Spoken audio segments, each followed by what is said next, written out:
Ndonet se çmimi i derivateve të naftës në bursat botërore po prek majat. Kryeministri Hristijan Mickoski thotë se në këtë moment mbetet në fuqi masa për TVSH-n të reduktuar në 10% për benzinat 95 dhe 98, si dhe masa për akcizat të ulura.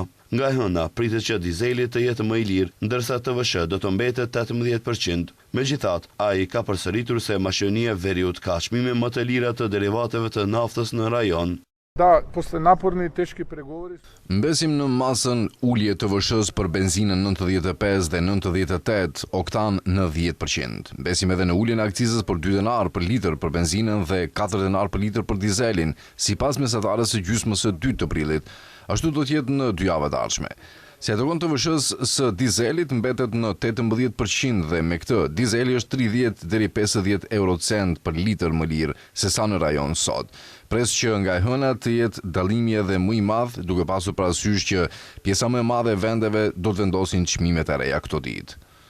Mickoski u shpreh befasuar nga disa informacione që po qarkullojnë në opinion se disa kompani që përfitojnë nga këto zbritje po bëjnë rieksport të benzinës dhe dizelit në vendet fqinje. Ajo që më befasoi dhe po e verifikojmë nëse është e vërtet, është fakti që disa kompani që përfitojnë nga këto zbritje po bëjnë rieksport në vende fqinje.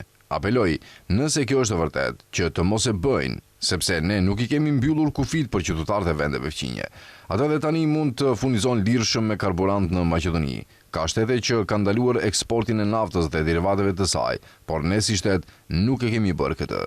I pari qeverisë njoftoi se qeveria ka vazhduar marrëveshje me kompaninë Okta deri më 18 maj, ndërkaq çmimi i derivateve në bursat botërore lëviz nga 105 deri në $125 për fuqi.